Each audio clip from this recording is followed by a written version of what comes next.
राधा रानी की जय हो, राधा रानी की जय हो, बरसाना धाम की जय हो।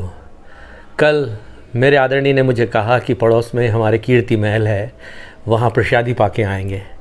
बड़े प्यार से मैं कल वहाँ गया और बड़े प्यार से, बड़े भावों से कल प्रसादी का आग्रहपूर्वक ग्रहण किया।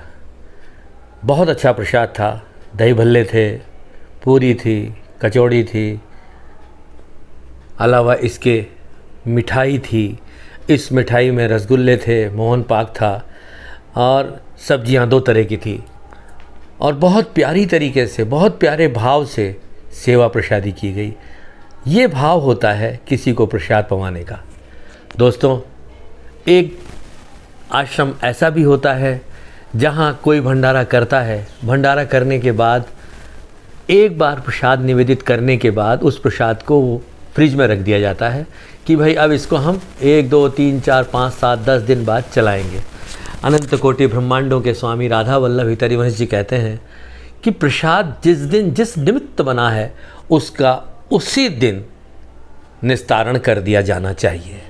लेकिन सोच पर डिपेंड करता है, विवेक पर डिपेंड करता है, विचारों पर डिपेंड करता है। कुछ लोग इस बात का विशेष रूप से, जिसे कह सकते हैं कि ध्यान रखते हैं कि किसी व्यक्ति ने एक खा लिया तो दूसरा वो ना खा पाए, और ऐसे भावों वाले स्थान पर बरकत कभी भी नहीं होती। दोस्तों, मैं इस बात को इसलिए कह रहा हूँ कि मैं चीज़ें जो देखता हूँ वो मैं कह देता हूँ। मुझे किस बात का डर, मुझे किस बात का भय, मुझे किस बात की शंका।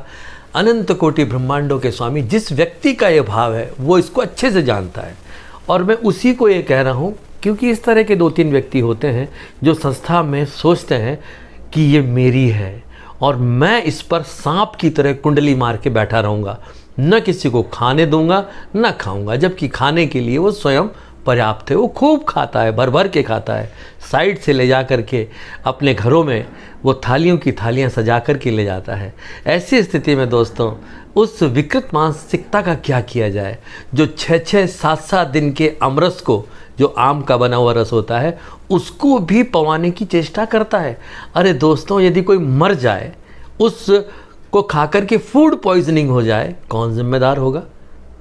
निश्चित रूप से वही व्यक्ति जिम्मेदार होगा, वो संस्था जिम्मेदार होगी जिस व्यक्ति की उस संस्था में देह छूटती है। तो इसलिए शुद्ध पवित्र भोजन पवाया जाए। राधा रानी का धाम है, यहाँ बरकत ही बरकत है। फिर किस बात की कंजूसी और किस बात का संचय। राधे राधे। सखी तुलदासी का भाव है ये।